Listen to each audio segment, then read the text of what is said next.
Indian paranormal society की वही team हमारे साथ है जिन्होंने गौरव तिवारी के साथ काम किया है।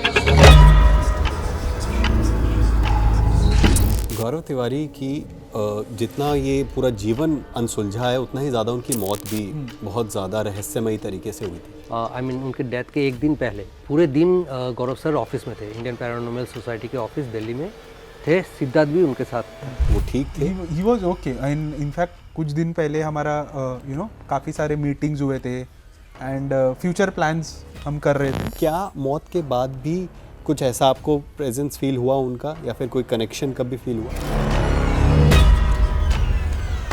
कभी भी ऐसा कोई मोमेंट नहीं आया आपको लगा कि शायद ये वो मोमेंट है जब गौरव तिवारी अब थोड़ा डर गए हैं? एक मॉर्चुरी में जाते हैं, जो मॉर्चुरी में वो उनको एक फ्रीजर में डाला जाता है जहाँ पर बॉडीज होती है।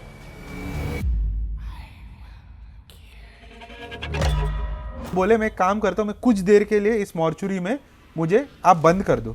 आई थिंक उनके पास एक ईवीपी रिकॉर्डर था उनके साथ, तो उसमें क्लियरली एक फीमेल वॉइस को कैप्चर किया था। भानगढ़ बोला जाता है या फिर कुलधरा बोला जाता है कि भारत में सबसे ज़्यादा पैरानॉर्मल एक्टिविटी वहाँ पे रिपोर्ट की जाती है या देखी जाती है। कुलधरा जो है वो बहुत ही एक्टिव है। देखिए, हम जब कुलधरा में केसेस हुए थे, ऐसे हैंड प्रिंट्स हमारे गाड़ी में आया था। एक गाड़ी आई थिंक टूट गया या जल गया था। मुकेश मिल भी बहुत एक्टिव है। मुकेश मिल में तो हमारे गैजेट्स गायब हो गए। ये जो भूत हो, प्रेत हो, ये सब एक पर्टिकुलर फॉर्म में रहते हैं, उसको हम एस्ट्रल फॉर्म बोलते हैं। मतलब ना ही स्पिरिचुअल ना ही ह्यूमन। बचुआ पे अगर आए तो वो क्या कहानी थी बचुआ की, और एंड में मतलब क्या समझ में आया? रास्ते पे रात को जब आप चला रहे हो अपना ट्रक एक सर्टन स्पीड पे, राइट, तो एक सर्टन टाइम पे या एक certain period of the month में वो आपको सडनली एक छोटा सा बच्चा आपको वहाँ पे गुजरता ना दिखेगा।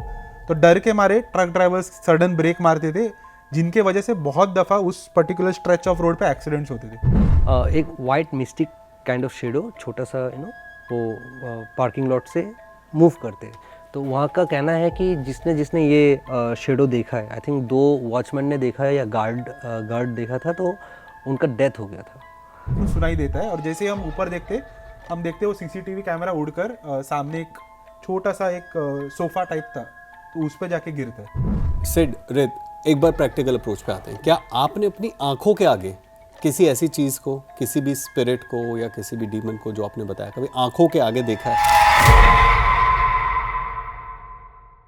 नमस्कार दोस्तों, इंडिया टीवी पर आपका स्वागत है। मैं हूं अभिषेक आपके साथ।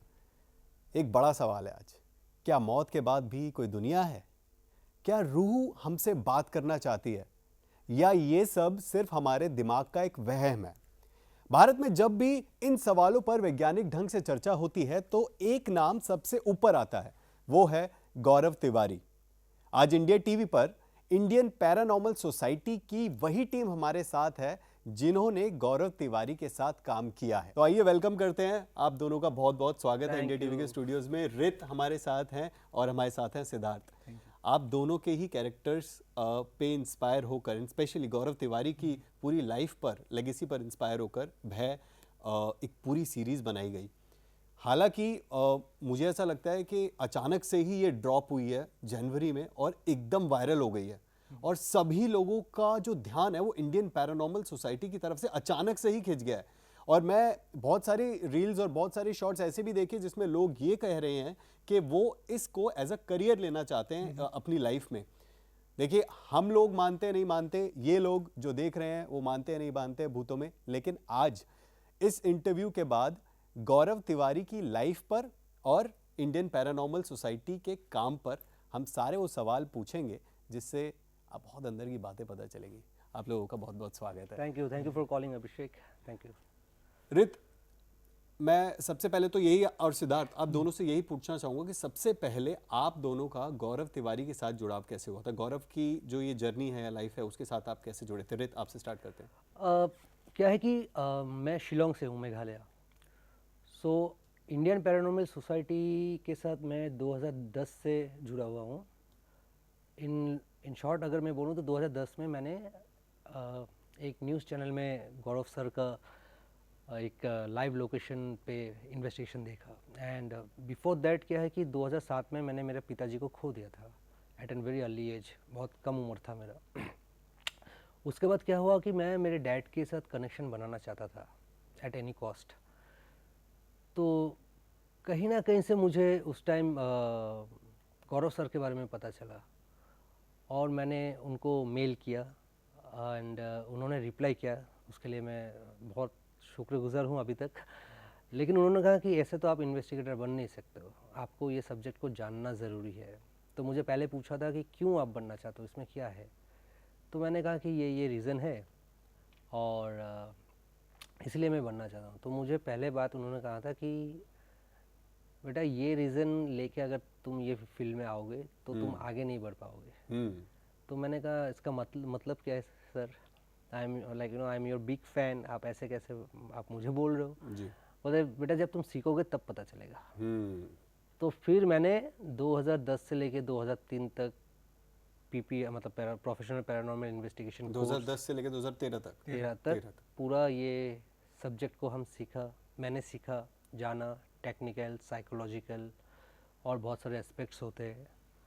और जो बात 2010 में गौरव सर ने कहा था कि बेटा तुम्हारा जो रीज़न है अगर वो रहा तो तुम आगे नहीं बढ़ोगे, सीखने के बाद मुझे पता चला कि मैं बनना चाहता था पैरानॉर्मल इन्वेस्टिगेटर अपने डैड के साथ बात करने के लिए। लेकिन जब मैं एक्चुअली बन गया इन्वेस्टिगेटर तब मैं कभी ट्राई नहीं किया मेरे पापा से कनेक्ट करने के लिए, कनेक्ट करना, क्योंकि वो रीज़न मुझे गौरव सर ने सिखा दिया था।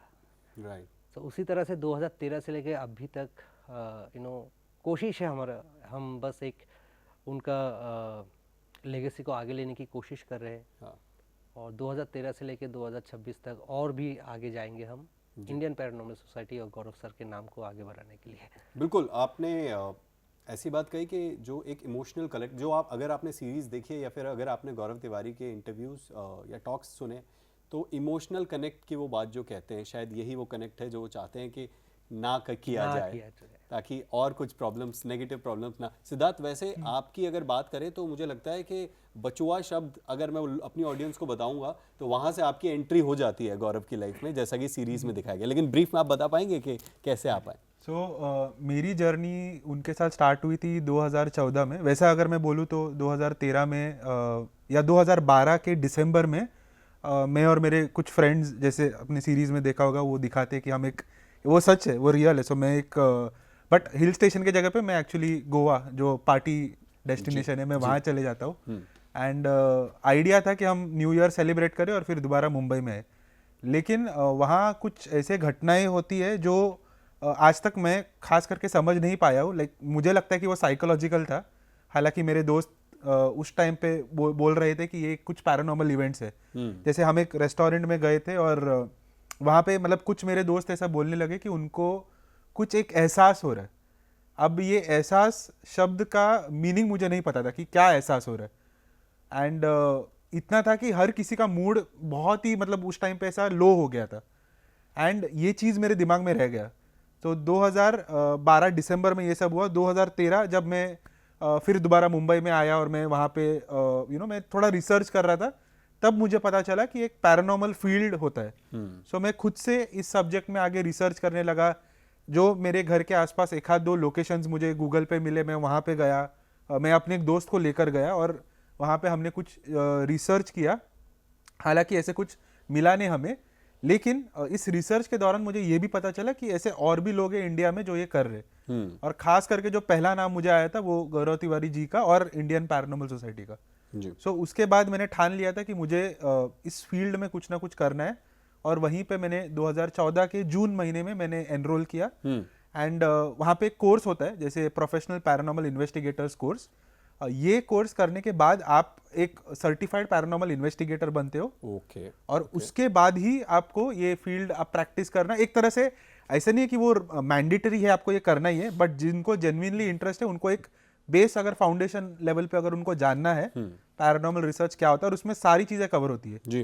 राइट फ्रॉम आपका जो ह्यूमन माइंड है, साइकोलॉजी से लेकर फॉरेंसिक एनालिसिस कैसे की जाती है, से लेकर इन्वेस्टिगेशन क्या होती है, हर एक चीज, टेक्नोलॉजी, इक्विपमेंट्स, सारी चीजें उसमें कवर कर दी। ये जो बात सिद्धार्थ कह रहे हैं, आई थिंक सिड ये बहुत इंपॉर्टेंट बात है लोगों को बताने के लिए, क्योंकि जो लोग इस फील्ड में इंटरेस्टेड हो गए हैं या पहले से थे, जैसे कि आप पहले से थे, उन लोगों के लिए इसके नेगेटिव्स भी जानना और साइकोलॉजिकली कैसे ये आपको अफेक्ट कर सकती है ये जानना बहुत ज़्यादा ज़रूरी है, और कैसे साइंटिफिक मेजर्स के साथ ये सारी चीज़ें की जाती है, वो बात हम करेंगे। लेकिन उससे पहले आ जाते हैं गौरव तिवारी की लाइफ पर।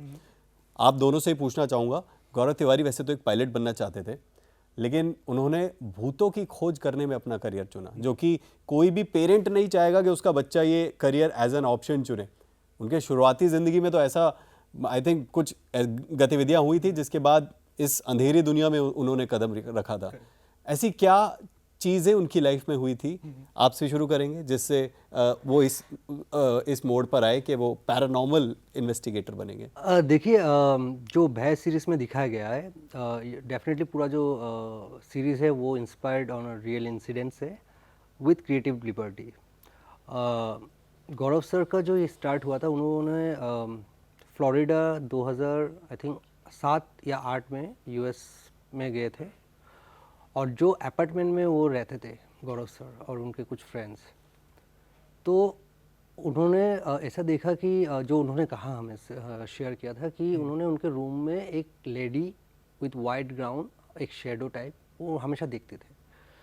तो उस टाइम पैरानॉर्मल इन्वेस्टिगेशन जो है ना, वो यूएस में बहुत पॉपुलर था, you know, and it was since long, मतलब एड एंड लॉरेन के बाद से, मतलब यूएस कल्चर में पैरानॉर्मल इन्वेस्टिगेशन बहुत पॉपुलर था जी। तो उस टाइम जब गौरव सर ने कांटेक्ट किया पैरानॉर्मल इन्वेस्टिगेटर्स की, ऐसे भूत पकड़ने वाले भी होते या जांच करने वाले भी होते, and he got very fascinated, मतलब उनके वो इंटरेस्ट कि भाई ये भी कैसा हो सकता है, कि क्योंकि हम इंडिया से तो हमारे लिए अप्रोच कुछ अलग ही होता है, मतलब भूत प्रेत का। जी। तो उनके दिमाग में ये आया कि गैजेट्स या इलेक्ट्रॉनिक्स से हम कैसे एक ऊर्जा को देख सकते हैं, मतलब इट्स समथिंग वेरी इंटरेस्टिंग। और गौरव सर किया था ना, अब बहुत ही शार्प माइंड पर्सनैलिटी थे, और उनको अगर कुछ जानना होता है, उनको अगर किसी भी चीज़ के ऊपर क्यूरियोसिटी उनका बढ़ गया है, तो उनको जान के मतलब वो ही विल टेक रेस्ट। तो जब उन्होंने देखा उनका इंटरेस्ट इस फील्ड में बहुत हाई चला गया था, एंड देन उन्होंने डिसाइड किया कि एक कमर्शियल पायलट का सब्जेक्ट छोड़ के उन्होंने मेटाफिजिक्स, ह्यूमनिस्टिक साइंस से उन्होंने अपना पैरानॉर्मल का पूरा स्टडीज़ किया। आई थिंक ये part, I am just cutting you थोड़ा सा, ये पार्ट सीरीज में थोड़ा कम दिखाया गया है कि एक्चुअली में गौरव जब आए इस फील्ड में तो क्या हुआ था। बिकॉज आई थिंक वो दिखाया गया कि बस वो जाते हैं कहीं पर, वो थोड़ा बहुत पढ़ते हैं और एक उनके साथ कुछ प्रैक्टिकल होता है और फिर वो बन जाते हैं। करेक्ट। बट एक्चुअली में क्या हुआ था? हाँ, तो एक्चुअली में यही हुआ था, बट उसके पहले अगर उन्होंने आई मीन जो एपिसोड में दिखाया वैसा तो कभी डिस्कस किया नहीं, मे बी वो क्रिएटिव लिबर्टी से बनाया, क्योंकि उस चीज़ को दिखाना, डेपिक करना, मे बी क्रिएटिविटी के ऊपर भी जा सकता, तो उन्होंने खुद के लिबर्टी लिए थे, and we are very happy कि उन्होंने उस चीज़ सिमिलर ही है। एक जगह पे गौरव सर ने एक आत्मा ही देखा है, जिसको देख के ही got inspired and came to this field. Series में भी सेम चीज़ ही देखा है, बट लोकेशन अलग था, मतलब फ्लाइट में एक पैनिक मोड में गौरव सर थे। उसके बाद मेटाफिजिक्स, ह्यूमनिस्टिक साइंस से आई थिंक 2009 अराउंड 9 उन्होंने इंडिया में वापस आए। उस टाइम इंडिया में पैरानॉर्मल वर्ड या पैरानॉर्मल इन्वेस्टिगेटर तो छोड़ ही दीजिए, पैरानॉर्मल वर्ड ही इंडिया में किसी को पता नहीं था। सो यू कैन से like he is the first person जो इंडिया में पैरानॉर्मल इन्वेस्टिगेशन या तो बोल सकते हो आप साइंटिफिक अप्रोच लेके इस चीज़ों को ढूंढने के लिए, आई थिंक गौरव सर के अलावा कोई नहीं था और ना होगा। सिड, आई थिंक एक केस था जब वो जाते हैं बाहर और एक मॉर्चुरी में जाते हैं, जो मॉर्चुरी में वो उनको एक वो फ्रीज़र में डाला जाता है जहाँ पर बॉडीज़ होती हैं, और उसके बाद उनको कुछ होता है, कुछ फीलिंग होती है। क्या केस था? सो ये वो एक्चुअली साई-फाई चैनल जो है, हॉन्टिंग ऑस्ट्रेलिया एक सीरीज़ है जो ऑस्ट्रेलिया में काफ़ी पॉपुलर हो गई थी। इट इज़ अगर मैं बोलूँ तो रियलिटी पैरानॉर्मल इन्वेस्टिगेशन शो आप पकड़ सकते हो। और द कॉन्सेप्ट क्या था उसका कि दुनिया के जो टॉप बेस्ट पैरानॉर्मल इन्वेस्टिगेटर्स है, right, if I am not wrong, I think 6 best paranormal investigators, जिसमें से 2 साइकिक मीडियम्स थे, ऐसे लोग जिनको ये चीज़ें महसूस होती है बिना कोई इक्विपमेंट के, वो आपको बता सकते हैं यहाँ पे क्या है, राइट। तो ऐसे उन्होंने एक टीम क्रिएट की थी, और चैलेंज ये था कि जितने भी ऑस्ट्रेलिया में हॉन्टेड लोकेशन है 13 टॉप 13 हॉन्टेड लोकेशंस है, वहाँ वो टीम जाएगी, वो अपना इन्वेस्टिगेशन करके जो भी चीज़ें वो एक्सपीरियंस करेंगी वो बताएंगी। तो ये एक केस हुआ था उसके एक एपिसोड में, जहाँ पे गौरव जी जो है इनको एक लोकेशन ऐसे मिला था, I think if I am not wrong ये कोई अबेंडेंड हॉस्पिटल था, और वो हॉस्पिटल का एक किस्सा जो था वो मॉर्चुरी था। तो कहानी ये थी वहाँ पे कि उस मॉर्चुरी वाले जो एरिया है उसके आसपास काफ़ी सारे लोगों को जो जैसे ऑन लुकर्स है या जो विजिटर्स है, अभी वहाँ पे कॉन्सेप्ट ये होता है कि कोई भी हॉन्टेड लोकेशन को वो as a ghost tour attraction के लिए ओपन करते। अच्छा, राइट। तो जब वो लोगों को लेके जाते थे वहाँ पे, तो बहुत सारे लोगों के साथ वहाँ पे कुछ किस्से हुए थे, तो उन्होंने एज अ चैलेंज उसको लिया और वो बोले मैं एक काम करता हूँ, मैं कुछ देर के लिए इस मॉर्चुरी में मुझे आप बंद कर दो और मुझे वहाँ पे एटलीस्ट एक 1 मिनट 2 मिनट्स या 5 मिनट्स तक मुझे अकेले छोड़ दो। एंड एक्चुअली ये चैलेंज किसी और इन्वेस्टिगेटर को उस सीरीज में दिया था, बट वो लास्ट मिनट पे बैकआउट किए बोल के कि मुझसे नहीं होगा वहाँ पे, बिकॉज मुझे क्लॉस्ट्रोफोबिया है। तो उतने में गौरव जी बोले ठीक है मैं करता हूँ, मुझे वो एक्सपीरियंस करना है। तो जब वो उस मॉर्चुरी के अंदर जाते हैं, आई थिंक उनके पास एक ईवीपी रिकॉर्डर था उनके साथ, राइट। एंड उस ईवीपी रिकॉर्डर में आपको मतलब जो रियल में वहाँ पे हुआ था वो बता रहा हूँ, तो उसमें क्लियरली एक फीमेल वॉइस को कैप्चर किया था। एंड वही आपको सीरीज में जो देखने मिलता है वो दिखाते जैसे कि एक एपरेशन देख लेते वो जी। अब, बट एक वो एक्चुअल में एक फीमेल वॉइस को उन्होंने कैप्चर किया था, एक हंसने का वॉइस था, there was a laughing sound, and उसके बाद एक आई थिंक कुछ एक मैसेज भी था उसके साथ। So I will add to it. उसमें 2 वॉइसेस आए थे, वो गौरव सर खुद ने बताया आपके टेडेक्स प्लेटफॉर्म में, टेडेक्स स्टेज पे, कि वहाँ पे 2 वॉइसेस उनको कैप्चर हुआ। एक फीमेल का जो हेल्प वर्ड जो है उनको उन्होंने कहा, और दूसरा एक डीप मेल वॉइस से ये आएगा, do you think he will help. So ये 2 वॉइसेस उनको कैप्चर हुआ आप जब वो चिलर के अंदर गए थे। ये उन्होंने सही कहा, सिद्ध ने सही कहा कि वो एक दूसरे इन्वेस्टिगेटर को चैलेंज दिया गया था। That point of time Gaurav sir का एंकल में एक इंजरी हुआ था during the shoot of haunting Australia, and Gaurav sir थे व्हील चेयर पे। ओह हाँ, व्हील चेयर और प्लस वो वॉकर जो होता है वो, अब पूरे सीरीज में भी अगर आप देखोगे हॉन्टिंग ऑस्ट्रेलिया, उसमें उन्होंने एक पैर पे ब्रेसेस बांधा हुआ है, एक ब्रेसेस जैसा पहनते, बिकॉज बहुत ज्यादा पेन था उनको, but he didn't want to back out. मतलब वो ऐसे माइंडसेट के थे, यू नो, कि एक कुछ काम पकड़ लिया, एक कुछ केस पकड़ लिया, बिना वो केस सॉल्व किए मैं यहाँ से बाहर नहीं जाऊंगा। ऐसे एक बहुत एक ग्रोथ माइंडसेट अगर आप बोलो वो उनमें बहुत स्ट्रांग था। वैसे आप दोनों से ये सवाल रहेगा कि गौरव हमेशा ये भी कहते थे कि 90% जो केस होते हैं ना वो मानसिक भ्रम से होते हैं, और सिर्फ 10% पैरानॉर्मल होते हैं। तो उनके ज़रिए ये जो वैज्ञानिक नज़रिए से अगर बात करें तो अंधविश्वास भी हमारे देश में बहुत ज़्यादा होता है, माना भी जाता है। वो सोच, उस सोच के साथ हमारे देश में आना और लोगों के साथ ये इन्वेस्टिगेशन करना, उसमें कैसे गौरव ने फिगर आउट किया, डिफरेंशिएट किया कि ये मानसिक है, ये एक्चुअल में केस है? देखिए वही मैं आपको बता रहा हूँ कि एक मेडिकल कंडीशन को आपको जानने के लिए उसको भी पढ़ना ज़रूरी होता है, और एक रिलीजियस अप्रोच या आपके मानसिक साइकोलॉजिकल डिसऑर्डर को भी आपको पढ़ना ज़रूरी होता है। आप मेडिकल टर्म में अगर आप देखो, बहुत सारे ऐसे बीमारियां हैं जो आपके जैसे कि डेमन आप बोलो, उनके जो सिम्टम्स है, जो हमारे रिचुअल्स या पोजेशन केसेस है उसमें रिचुअल्स में बताया गया है, वो क्वाइट सिमिलर टू स्किज़ोफ्रेनिया है, बाइपोलर है, एपिलेप्सिस है। तो आप इनको डिफरेंशिएट करने का सिंपल बात होता है कि जो इंसान के ऊपर ये हो रहा है उनका, इसलिए हम खुद को इन्वेस्टिगेटर बोलते हैं, हम गोस्ट हंटर नहीं है। हम किसी भी चीज़ के कंक्लूजन पे डायरेक्ट नहीं आते कि अगर कोई हमें कॉल करे और बोल दे कि मेरे बेटे के बिहेवियर ऐसे है, आप लोग आइए, तो हम एवरी पॉइंट, एवरी कॉर्नर पहले हम जांच करते हैं। सो मेडिकल में ही 90% केस सॉल्व हो जाते हैं जी। जैसे कि इनको बहुत सारे हमारे खुद के केसेस है जिनको स्किज़ोफ्रेनिया है, पेरेंट्स को हमने बोला है कि ये क्लियर केस ऑफ स्किज़ोफ्रेनिया है, बट पेरेंट्स मानने के लिए तैयार नहीं है। वो उनको शायद किसी तांत्रिक ने, किसी ने तो उनको एक माइंड में डाल दिया कि नहीं ये मेरा बच्चा, आपका जो बेटा है वो उसमें 12 आत्माएं घुस चुकी है। तो ये एक बहुत ही डिफिकल्ट, ये हमारे लिए आज भी टास्क है। तो ये ऐसा जब होता है तो आप कैसे कन्विंस कर पाते हो सामने वाले को कोई पेरेंट है या फिर कोई इंसान है, स्पेशली जो विक्टिम है, जिसको प्रॉब्लम है, उसको आप कैसे ठीक कर पाते हो? ठीक नहीं कर पाते तो एटलीस्ट उसको, जो भी उसके एनवायरनमेंट में लोग हैं, उनको कन्विंस कर पाते हैं कि ये मेडिकली ठीक नहीं है, इनको आप डॉक्टर के पास लेके जाए। देखिए बेसिकली बहुत सारे केसेस में ना आपके जो फैमिली मेम्बर्स हैं उन लोग रिजिड होते हैं।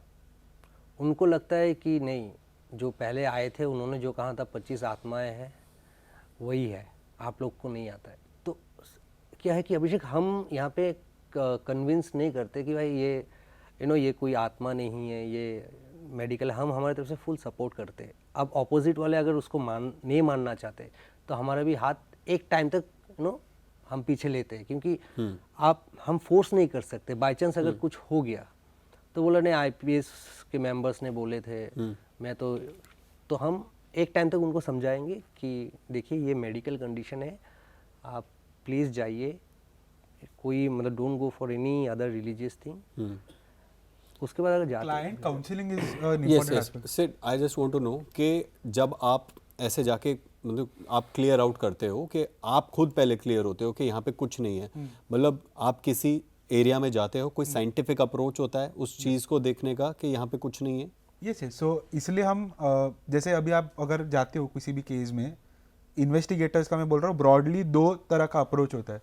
एक होता है जहाँ पे वो जब जाते हैं उनके साथ कुछ पर्सनल एक्सपीरियंसेस होते हैं, बट पर्सनल एक्सपीरियंसेस को आप कैसे क्वांटिफाई करोगे, आप उसको कैसे मेजर करोगे, नहीं, बिल्कुल। आप उसको डॉक्यूमेंट कैसे करोगे, तो वो एक चैलेंज है जी। एंड जो एक सेकंड अप्रोच होता है विच इज़ फॉरेंसिक, जैसे हम करते हैं, जहाँ पे हम इक्विपमेंट्स लेके जाते हैं एंड हर एक इक्विपमेंट का अपना एक पर्पस होता है, राइट। जैसे अगर हम कोई ईएमएफ मेजरिंग डिवाइस लेके गए तो उसका सिर्फ एक ही पर्पस है कि वहाँ उस एरिया का जितना भी जो भी इलेक्ट्रोमैग्नेटिक फील्ड है उसको मेजर करना। हालांकि बहुत लोग अभी ये चीज़ मानते हैं कि ईएमएफ डिवाइस मतलब आप किसी भूत से बात कर रहे हो, लेकिन उस डिवाइस का पर्पस अलग है। अब भी हम उसको कम्युनिकेशन से जोड़ते, राइट, बट पर्पस अलग, ओरिजिनल जो पर्पस है अलग है। वैसे ही ऑडियो वॉइस रिकॉर्डर्स है, उनका पर्पस अब अलग है, फोटो कैमराज है, उनका पर्पस अलग है। सो हर एक चीज का एक स्पेसिफाइड पर्पस है और उसको एक यूज करने का तरीका है, जो अगर आप एक सर्टिफाइड पैरानॉर्मल इन्वेस्टिगेटर हो तभी आपको वो अप्रोच आएगा। सो अप्रोच लाना इज वेरी इंपॉर्टेंट किसी भी इन्वेस्टिगेशन में।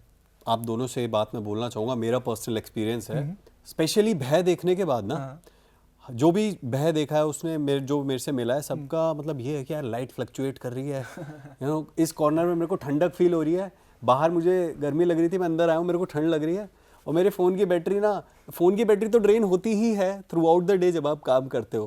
तो लोगों के दिमाग में स्पेशली इस मूवी के बाद साइकोलॉजिकली कुछ चीज़ें आ गई हैं कि शायद यही वो पैरामीटर्स हैं जिनसे पैरानॉर्मल एक्टिविटी डिटेक्ट की जाती है। आप उसमें कोई मिथ आप बस्ट करना चाहोगे?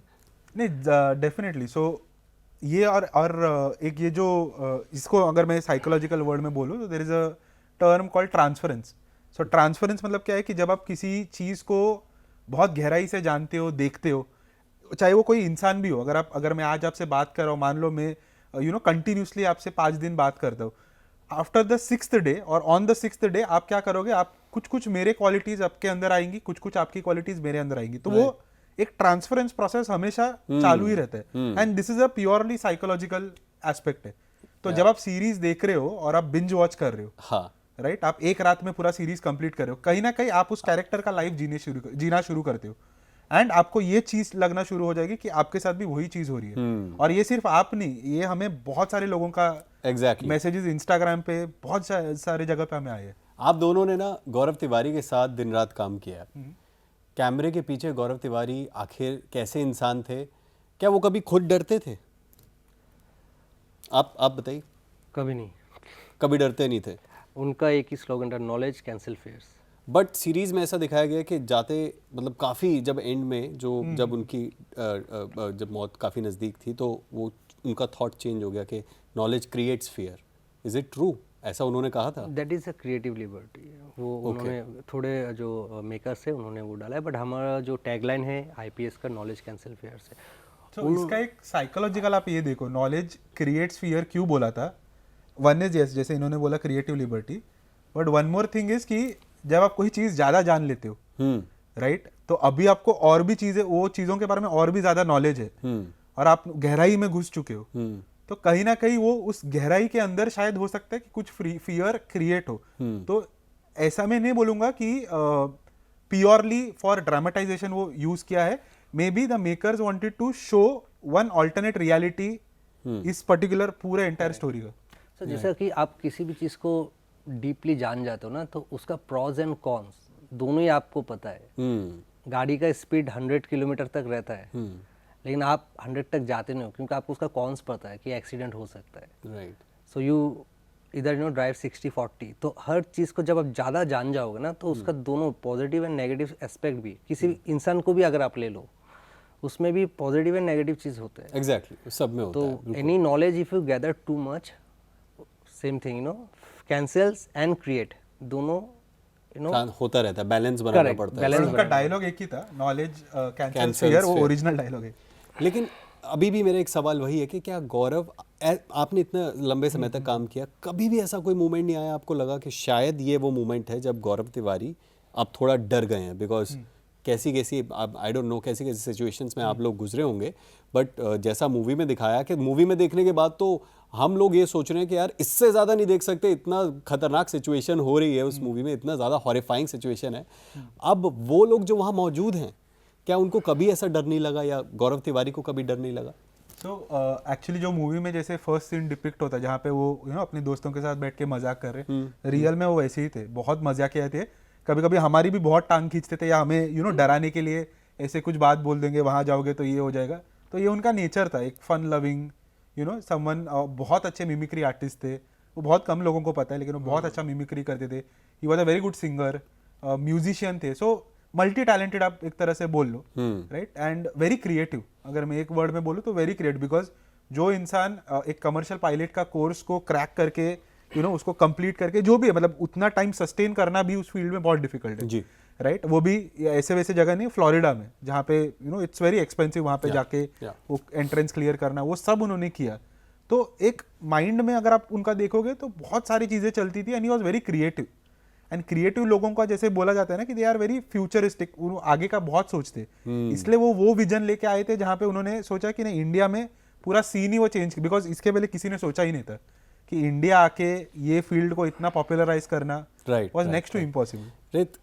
गौरव तिवारी की जितना ये पूरा जीवन अनसुलझा है, उतना ही ज़्यादा उनकी मौत भी बहुत ज़्यादा रहस्यमयी तरीके से हुई थी। कहते हैं कि उनके गले पे एक ब्लैक मार्क था, और फोरेंसिक्स में जब बाद में पता चला तो डॉक्टर्स भी हैरान थे कि आखिर ये कैसे है, क्योंकि कोई इंसान खुद के साथ ऐसे नहीं कर सकता। आपने क्या एक्सपीरियंस किया उस समय पे जब गौरव की आपको खबर पता चली थी? हालांकि ये जो चीज़ है, वेरी ऑनेस्टली मैं बता रहा हूँ कि हम कोशिश करते हैं कि ये सवाल का जवाब ना दे, बिकॉज बहुत इमोशनली हम कनेक्टेड है उनके साथ। बट यही एक सवाल है जो हर मीडिया पूछते हैं तो मैं डिनाई भी नहीं करना चाहता हूँ। बट हाँ, फैक्ट ये है कि जब ये इंसिडेंट हुआ है, मेघना, हम मुंबई में थे, सिद्धार्थ वकर सर, वो इंडियन पैरानॉर्मल सोसाइटी के ऑफिस में, मतलब दिल्ली में।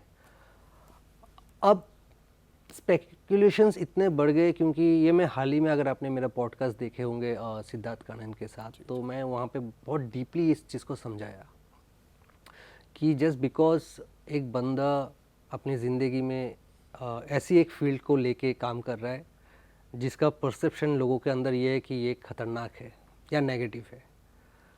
अब गौरव सर का पर्सनल लाइफ में हम कभी इंटरफेयर नहीं किए, क्योंकि ही इज़ लाइक अ गुरु, तो हम उनके साथ प्रोफेशनल डीलिंग में हर चीज़ हम किए। हाँ, सिद्धार्थ अगर यहाँ पे कुछ ऐड करना चाहते हो तुम कर सकते हो, बिकॉज तुम थे। हाँ, मैं था वहाँ पे उस टाइम पे, and to be very honest, जैसे इन्होंने बताया, स्पेक्यूलेशंस बहुत सारे थे कि क्या हो रहा है, क्या। तो राइट नाउ अगर मैं जो भी बोलूँगा वो सारे अजम्पशंस होंगे, थियरीज होंगे, जो मुझे किसी भी ऐसे पब्लिक प्लेटफॉर्म पे नहीं डालने, बिकॉज वो मेरा पर्सपेक्टिव है। बट जो आप ट्रुथ अगर सीख कर रहे हो तो ट्रुथ जानना बहुत मुश्किल है, बिकॉज वो ट्रुथ किसी के पास नहीं, और अगर कोई बोलता भी है तो वो कहीं ना कहीं वो अजम्पशन ही है। पर क्या मूवी में जो सिचुएशन दिखाई गई कि गौरव अपने वॉशरूम में जाते हैं और वहाँ पर ही कुछ ऐसी घटना होती है जो वो मौत को गले लगा लेते हैं, तो क्या हुआ था वो आप कुछ बता पाएंगे? As per forensics and as per the police report जो मीडिया में भी अवेलेबल है, तो वहाँ पे ये चीज़ तो वहाँ पे उन्होंने बताई थी, मतलब जैसे पुलिस इन्वेस्टिगेशन हुआ था तो वहाँ पे ये सारी चीज़ें थी कि जो भी चीज़ें घटना हुई वो उनके पर्सनल घर पे हुई, उनके वॉशरूम में हुई, बट उसके अलावा वो रिपोर्ट के बाहर और कोई ऐसी चीज़ हुई होगी तो उसका हमें कोई नॉलेज नहीं है। एक चीज़ मैं यहाँ पे ऐड करना चाहता हूँ कि ये एक चीज़ बहुत हाइप गया है कि गौरव सर के डेथ के रात उन्होंने एक जनकपुरिया दिल्ली के एक जगह में उन्होंने जनकपुरी, हाँ जनकपुरी, वहाँ पे उन्होंने इन्वेस्टिगेशन की एंड ऑल। ये कम्प्लीटली फॉल्स है। क्यों, इसका रीज़न हम आपको बताते हैं या सिद्धार्थ भी बता सकते हैं, क्योंकि उस दिन आई मीन उनके डेथ के एक दिन पहले पूरे दिन गौरव सर ऑफिस में थे, इंडियन पैरानॉर्मल सोसाइटी के ऑफिस दिल्ली में थे, सिद्धार्थ भी उनके साथ था। अच्छा, रात के तकरीबन कितने बजे, आई थिंक 11:30-12 बजे के आसपास, 11:30-12 बजे के आसपास सिद्धार्थ खुद कैब बुक किया गौरव सर के लिए, अपने घर के लिए, एंड नेक्स्ट डे वो न्यूज़ आया है। लेकिन जब एक दिन पहले आपके साथ थे तो हाउ वाज ही? वो ठीक थे? He was okay. And in fact कुछ दिन पहले हमारा काफ़ी सारे मीटिंग्स हुए थे एंड फ्यूचर प्लान्स हम कर रहे थे। सो ऑफ कोर्स जैसे मैं वही बोल रहा हूँ, हम लोग का जो डीलिंग था वो काफ़ी प्रोफेशनल लेवल पे था। सो पर्सनल लेवल पे अगर ऐसे कुछ चीज़ें थी जो उनको बॉदर कर रही थी, वो सारी बातें वो ओपनली तो हम बैठ के ना उनको पूछ सकते थे, ना वो शेयर करते, ताकि वो एक रिलेशन, एक गुरु शिष्य वाला जो एक रिलेशन था वो काफ़ी स्ट्रांगली। लेकिन अब चलिए, ये तो डेथ तो हमने देखा है कि काफ़ी रहस्यमयी डेथ थी उनकी, लेकिन क्या मौत के बाद भी कुछ ऐसा आपको प्रेजेंस फील हुआ उनका, या फिर कोई कनेक्शन कभी फील हुआ? नहीं, हालांकि मैंने कभी वो चीज़ ना कॉन्शियसली ट्राई की करने की, ना मैंने कभी, ना शायद फ्यूचर में भी मैं कभी एज सच ऐसे एफर्ट नहीं डालूंगा वो करने की, बिकॉज मैं मानता हूँ ऐसे कि जो हमारे लव्ड वंस है, जो हमारे फैमिली मेम्बर्स है, उनसे उनको हम कभी एज अ रिसर्च सब्जेक्ट देखकर या उनसे कनेक्ट कर कर हमारे मन में जो इच्छा है वो उनसे पूरी करे, वो मेरा दिल नहीं मानता जी। सो मैं एज अ प्रोफेशनल भी, और मैं बाकी प्रोफेशनल्स को भी, अब जितने लोग ये फील्ड में हैं, मैं हमेशा जब भी बात करता हूँ उनसे यही चीज़ बोलता हूँ कि ये एक चीज़ है जिससे हमें, जो हमें ना प्रमोट करना चाहिए, ना हमें वो किसी और के लिए करना चाहिए, किसी और के रिक्वेस्ट पे वो करना चाहिए। जी, आप लोगों का जो एक्सपीरियंस रहा है पैरानॉर्मल इन्वेस्टिगेशंस पे, कुछ स्टोरीज तो हम सुनना ही चाहेंगे डेफिनेटली। लेकिन अब मैं आपको एक इंट्रो के लिए दे देता हूँ कि जैसे कि भानगढ़ बोला जाता है या फिर कुलधरा बोला जाता है कि भारत में सबसे ज़्यादा पैरानॉर्मल एक्टिविटी वहाँ पे रिपोर्ट की जाती है या देखी जाती है, तो क्या आप लोगों ने उन जगहों को एक्सपीरियंस किया है? जी, देखिए, हम बोलते हैं ना कि हाइप बहुत डेंजरस चीज़ है। एशियाज़ नंबर 1 हॉन्टेड लोकेशन जिसे भांगड़ कहते हैं, 2010 में गौरव सर उस मिथ को तोड़ा है। Bhangarh is not haunted. Bhangarh, जी, राजस्थान में। वो हॉन्टेड नहीं है। बहुत सारे लोग इसको एक एक कहानी के साथ जोड़ दिया है कि बाहर आर्कियोलॉजिकल सर्वे ऑफ इंडिया का बोर्ड खुद सरकार ने लगवाया है, बिकॉज ये लोकेशन हॉन्टेड है, कि सनसेट के बाद यहाँ पे किसी को अलाउ नहीं करना। वो हमने भी डिकोड किया, सिद्धार्थ भी भांगड़ जाके आया। बट क्या है कि वो मेन रीज़न ये था कि जो भांगड़ है वो एक वाइल्ड लाइफ सेंचुरी के साथ एडजेसेंट है। तो शाम के बाद क्या होता है, उसके अंदर एक पॉन्ड है, छोटे से झील है, अब पता नहीं पानी है कि सूख गया। तो शाम के टाइम में क्या होता है, वाइल्ड एनिमल, तेंदुए, चीता, वो सब आके वहाँ पे पानी पीता था। इसके कारण वो बोर्ड लगाया था आर्कियोलॉजिकल सर्वे ऑफ इंडिया कि शाम के आप लोग नॉट अलाउ, मतलब नहीं जा सकते। बट लोगों ने इसको जोड़ दिया किस्से कहानियों में कि वो बहुत, हमने जब किया हमें वहाँ पे कुछ नहीं मिला जी। बट हाँ, कुलधरा जो है वो बहुत ही एक्टिव है। बहुत सारे एक्टिविटीज़, हालांकि आईपीएस टीम हो या कोई इवन गोस्ट हंटर्स जो गए हो एक्सप्लोर करने, उनको भी बहुत सारी चीज़ें महसूस हुए। क्या महसूस हुआ होगा? देखिए, हम जब कुलधरा में केसेस हुए थे, ऐसे हैंड प्रिंट्स हमारे गाड़ी में आया था। एक गाड़ी आई थिंक टूट गया या जल गया था, गाड़ी जल गया था। कैमराज हमेशा डिसरप्ट होते वहाँ पे। इनफैक्ट आई थिंक एक न्यूज़ चैनल के जो क्रू मेंबर्स थे उनको कुछ हानि पहुंची थी, उनके कैमराज में सडन एक फ्लेम आके कैमरा काफ़ी हद तक डैमेज हुआ था, सो बहुत सारे ऑब्स्ट्रक्शंस आए थे हमें वहाँ पे। बहुत हैवीनेस फील करेंगे आप अगर कुलधारा में वही माइंडसेट में जाते हो कि मतलब हम जाते हैं ओपन माइंड से, बट आप एक जगह पे पैर रखते ही आपको पता चल जाता है वो एनर्जी क्या फ्लो है, किस तरह के डायरेक्शंस पे चल रहा है। तो कुलधारा बहुत एक्टिव है। मुकेश मिल भी बहुत एक्टिव है। मुकेश मिल में तो हमारे गैजेट्स गायब हो गए। बहुत सारे मोशन सेंसर जो है वो बहुत आई थिंक इवन 1-2 सेंटीमीटर ऊपर तक भी जाके गिर गया। क्रू मेंबर्स का तबीयत ख़राब हो गया, गैजेट्स गायब हो जा रहे हैं, तो वो भी बहुत एक्टिव है। लेकिन जब ऐसी इन्वेस्टिगेशंस आप करते हो तो आपको आपकी जान का भी खतरा होता ही है। ऐसी कोई सिचुएशन रही, आपसे पूछते हैं कि कभी जान बचा के भागना पड़ा हो?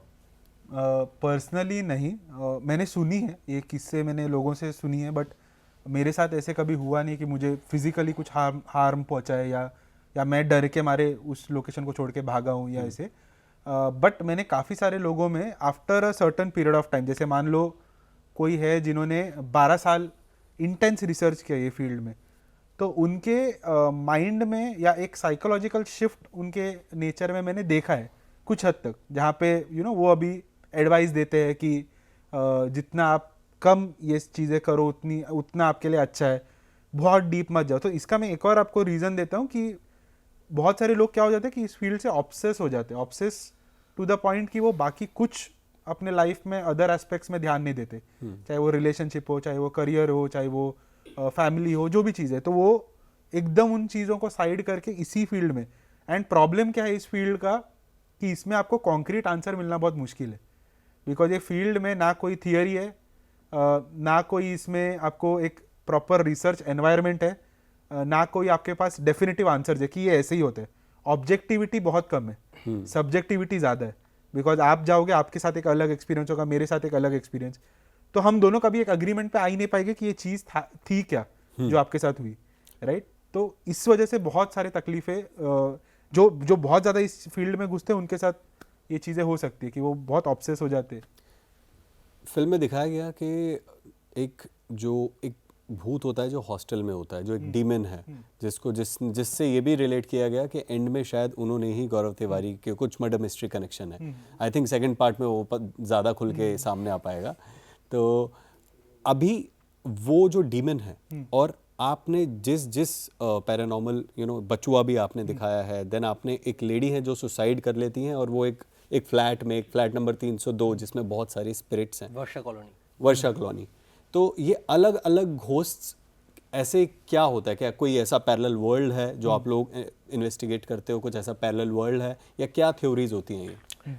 देखिए, ये जो भूत हो, प्रेत हो, ये सब एक पर्टिकुलर फॉर्म में रहते हैं, उसको हम एस्ट्रल फॉर्म बोलते हैं, मतलब ना ही स्पिरिचुअल ना ही ह्यूमन। तो ये जो एस्ट्रल फॉर्म में इन लोग रहते हैं, इनके जर्नी जो होते हैं वो एस्ट्रल से स्पिरिचुअल पे जाते हैं, मतलब आफ्टर डेथ। तो अब सडन डेथ में क्या होता है कि 70% आप सोच लीजिए जो मतलब ये पर्टिकुलर एस्ट्रल फॉर्म में अटका हुआ है, जिसे हम भूत प्रेत या जो भी कहते हैं, इनको रियलाइज ही नहीं कि वो मर चुके हैं। तो आप जैसे कि आपने कहा कि वर्षा कॉलोनी का दुल्हन या कोई भी डीमन, तो चलो एक अलग सब्जेक्ट हो गया। तो ये सब ये एस्ट्रल फॉर्म में अटका रहता है। क्या आप लोग लाइव थे जब ये वर्षा कॉलोनी वाला जो इंसिडेंट था वो हुआ था? आप लोग वहीं थे? नहीं, ये थोड़े से मतलब पुराने केसेस है, थोड़े से गौरव सर के पुराने केसेस है जो कहीं ना कहीं हमारे ज्वाइन करने से पहले उन्होंने कुछ फाइल्स है। सो बहुत सारे इवेंट्स या बहुत सारे जो सीरीज में दिखाए गए पार्ट्स है उनके अपने पर्सनल केस फाइल्स में से लिए, केस डायरीज। और बिकॉज कैसे था कि टीम्स काफ़ी ईयर्स में चेंज हुई है over the period of time. अब जैसे आप पीछे फोटो भी देख रहे हो, उनकी एक पुरानी टीम भी थी, हम एक नए टीम भी थे। सो मिक्स एंड मैच करके वो case files, but based on इनके गौरव सर के रियल इवेंट्स ही हो। ओके। सो हाँ, रेफरेंसेस लिए हैं, जैसे बचुआ केस हो गया, बहुत सारे केसेस है। सो वो सब उनके केस फाइल्स के रेफरेंसेस है। बचुआ पे अगर आए तो वो क्या कहानी थी बचुआ की, और एंड में मतलब क्या समझ में आया उस स्पिरिट से, क्योंकि आपने तो रियल टाइम एनकाउंटर किया था। सो बचुआ केस जो है, स्पेसिफिक अगर मैं केस की बात करूं तो ये एक if I am not wrong, I think Bihar के एक छोटे से जगह से रिलेटेड केस है, जहाँ पे जो मान लो हाईवे है वहाँ पे, तो जो ट्रक ड्राइवर्स थे खास करके, जो जब वो ट्रैवल करते थे उस हाईवे से, तो उनमें ये बिलीफ था कि रास्ते पे रात को जब आप चला रहे हो अपना ट्रक एक सर्टन स्पीड पे, राइट, तो एक सर्टन टाइम पे या एक certain period of the month में वो आपको सडनली एक छोटा सा बच्चा आपको वहाँ पे गुजरता ना दिखेगा। तो डर के मारे ट्रक ड्राइवर्स सडन ब्रेक मारते थे, जिनके वजह से बहुत दफ़ा उस पर्टिकुलर स्ट्रेच ऑफ रोड पे एक्सीडेंट्स होते थे। तो वहाँ पे जैसे बिहारी में अगर आपको पता है कि वो लैंग्वेज में बच्चे को वो लोग बचुआ बोलते, तो वहाँ पे वो काफ़ी वो बिलीफ पॉपुलर हो गया वहाँ से। और एक रिलेटेड केस है हमारे, सेम चाइल्ड सोल को लेके। वो आई थिंक दिल्ली में एक पार्किंग लॉट में है, जिसका video, actual video footage evidence के साथ हमारे चैनल में है। एक white mistake kind of shadow, छोटा सा वो पार्किंग लॉट से मूव करते। तो वहाँ का कहना है कि जिसने जिसने ये शेडो देखा है, आई थिंक 2 वॉचमैन ने देखा है या गार्ड देखा था, तो उनका डेथ हो गया था। तो आई थिंक इसका inspiration may be from both the stories, but ज़्यादा मुझे जो लग रहा है वो हाईवे के लग रहा है, बिकॉज वो जिस तरह से डेपिक्ट। पर ये जो आप दिल्ली वाला केस बता रहे हो जो छोटे, क्या आपने इसे भी इन्वेस्टिगेट किया था? ये आईपीएस ने इन्वेस्टिगेट किया था। आप आईपीएस ने इन्वेस्टिगेट आईपीएस किया? के गौरव सर थे, गौरव- वकर राज सर थे, एंड मैं भी एक बार पहले जा चुका हूँ। हाँ। तो गौरव जी का जो ये वाला केस था, तो पहले आप बता रहे हो कि वॉचमैन जब उन्होंने ऐसा एक्सपीरियंस किया तो वो लोग अपना जीवन गवा दिया उन्होंने। तो जब गौरव वहाँ पे पहुँचे तो क्या उन्होंने भी वो देखा और वो सॉल्व कर पाए? वो ऐसे नहीं दिखते, मतलब वो कैमरा में दिखा है, ठीक है। तो आप वहाँ पे सिर्फ जीटी सर नहीं थे, और भी लोग थे। तो हर किसी ने वो, आई थिंक वो इवन अभी यूट्यूब में भी है, तो आप सब भी देख सकते हो। तो वो रिलेटेबल क्या है कि वो अफवाह बोल सकते हो, आपने फैला दिया। मतलब कोइंसिडेंट हो सकता है कि इत्तेफाक हो सकता है कि ये बोला गया, उन्होंने देखा एंड डेथ हो गया, बट रियलिटी में तो उस केस में तो 4-5 लोग और थे ना इन्वेस्टिगेटर, उन्होंने भी तो देखा। तो कुछ नहीं हुआ? नहीं, वो तो स्लाइट एक वाइट आप देखोगे तो आपको वो भी नहीं लगेगा, डर नहीं लगेगा। It's just a white mistake एक पास किया है, जिसे हम लोग पार्शियल बॉडीड एपेरिशन बोलते हैं, जहाँ पे आपको सिर्फ एक पार्ट ऑफ द बॉडी दिखता है। और ये काफ़ी एविडेंट कैच था। और इसका क्रेडिट अगर मैं देना चाहूँ तो वकार राज जी जो है, जो राज कैरेक्टर प्ले करते, उन्होंने उस एंगल में अपना सीसीटीवी फिट किया था। और थॉट वो नहीं था कि हम यहाँ पे कुछ पकड़ेंगे, वो उन्होंने कैजुअली वहाँ पे अपना एक, जब बिकॉज वो he is a very good at technical aspects, तो उन्होंने पूरे उस एरिया को अपने सर्वेलेंस कैमरा से कवर किया था। बिकॉज वहाँ पे जो सिक्योरिटी गार्ड थे वो बोलते थे यहाँ पे सबसे ज़्यादा एक्टिविटी होती है, तो बोले चलो देखते और कैमरा लगाते। तो पूरी रात वो इन्वेस्टिगेट करते, उनसे कुछ एक्सपीरियंसेस कलेक्ट करते उस जगह से। लेकिन रात को जब वो अपने घर पे जाते और अपना सीसीटीवी कैमरा देख रहे थे, उसमें उनको ये एपरेशन दिखते। हाँ, it's just a movement, smooth movement, मतलब एक कॉर्नर से दूसरे कॉर्नर। राइट। आपने पूरे देश में, आई थिंक विदेश में भी पैरानॉर्मल इन्वेस्टिगेशन किया है। भारत देश की स्पेसिफिकली अगर बात करूं तो यहाँ पर आपको सबसे ज़्यादा चौंका देने वाला हॉन्टेड लोकेशन कौन सा लगा? आई थिंक मेरे लिए तो सबसे ज़्यादा मैं बोलूँगा जितने मेरे ज़्यादा इन्वेस्टिगेशंस तो मुंबई शहर में रहे, बिकॉज मैं खुद मुंबई में रहता हूँ। तो मेरे लिए रेसिडेंशियल फ्लैट से ज़्यादा हॉन्टेड, और मुझे नहीं लगता कि आउटडोर लोकेशंस भी मैंने इतने एक्सपीरियंस किए, लेकिन जो एक्सपीरियंसेस मेरे साथ रेसिडेंशियल फ्लैट के अंदर हुए हैं, जहाँ लोग हमें बुलाते थे कि आप प्लीज़ हमारे फ्लैट में आओ, इन्वेस्टिगेट करो, तो वहाँ पे जितना मैंने एक्टिविटी देखा है वो मैंने कहीं भी बाहर। कोई एक केस आप बताना चाहेंगे? Sure sir. तो वैसे तो बहुत सारे केसेस है, लेकिन मैं एक केस अगर शेयर करना चाहूँ तो बहुत सारे, पहले भी हमने इस बारे में बात किया। तो एक सबर्ब लोकेशन है मुंबई में, काफ़ी I would say hi fi posh location है। एंड मतलब वहाँ पे अगर आप देखोगे फ्लैट्स का रेंट और रेट बहुत हाई है जी, राइट, साउथ मुंबई अगर मैं बोलूँ तो। एंड वहाँ के प्राइम इलाके में ये केस आया था। अगर मैं if my memory is right, तो मेघना जो हमारी टीम मेंबर है, उनके किसी रेफरेंस से ये केस हमें मिला था। वो कहती थी कि वहाँ पे उनके घर में बहुत ज़्यादा एक्टिविटी होती है, राइट। जैसे फैमिलीज़ में उनके बहुत सारे डिस्प्यूट्स भी थे, एंड जब ये डिस्प्यूट ब्रेकआउट होता था तब वो बहुत सारे एक्टिविटी एक्सपीरियंस करते थे, जैसे इलेक्ट्रिकल लाइट्स फ्लिकर होना, स्विच अपने आप ऑन ऑफ होती थी, उनको रैंडमली कॉल्स आते थे टेलीफोन पे, लेकिन अगर किसी ने उठाया तो सामने से कोई आंसर आता नहीं था। टेलीविज़न सेट्स मैल फंक्शन करते थे, घर में 2-3 टीवी थे, तो सारे मैल फंक्शन करना शुरू करते थे। तो ये सब होने के बाद उन्होंने हमें कॉल करके बुलाया। तो जब हम गए वहाँ पे, हमने पहले इन्वेस्टिगेशन किया, तो इनिशियली वहाँ पे कुछ हुआ नहीं, बट लेटर जैसे जैसे रात बढ़ती गई और हम और टाइम स्पेंड करते गए वहाँ पे, तो हमें मतलब एहसास होने लगा कि यहाँ पे कुछ है। और वो जो भी चीज़ है वो ऐसी थी कि उन्होंने अपना प्रेजेंस जब दिखाना शुरू किया, तब शायद मेरे लिए पर्सनली मैं अगर बोलूँ तो उससे पहले मेरे साथ कोई खास एक्सपीरियंस हुआ नहीं था इस फील्ड में, लेकिन वो एक एक्सपीरियंस था जिसने मेरा पूरा माइंडसेट शिफ्ट कर दिया। And I think I would rather से कि मैं ज़्यादा मतलब इस चीज़ पे तब भी उस दिन के बाद मानने लगा। क्या तो देखा आपने? वहाँ पे एक ऐसा इंसिडेंट था जहाँ पे मैं और रीत एक रूम में प्रेजेंट थे और हम क्लाइंट के साथ ही थे, तो जिनके साथ ये एक्टिविटी होता था वो भी हमारे साथ, एक मास्टर बेडरूम जो था वहाँ पे थे, और हमने वो डोर, मास्टर बेडरूम के डोर को क्लोज किया था। सो हमारा एक सीसीटीवी थोड़े से एक हाइट पे हमने लगाया था ताकि पूरा रूम का सर्वेलेंस कर सके जी। और हमने उस क्लाइंट को, जो भी वहाँ पे वो एंटिटी या आत्मा जो भी वहाँ पे प्रेजेंट थी, उससे उनको बात करने की हम उनको बोल रहे थे कि आप बात करो इनसे। तो जब वो बात कर रहे थे, अब क्या होता है कि समटाइम्स जब बात कर रहे थे थोड़े से इमोशनल हो गए और आई वुड से थोड़े से एग्रेसिव हो गए वो, एंड वो कुछ चीज़ें बोलने लगे उस एनर्जी को।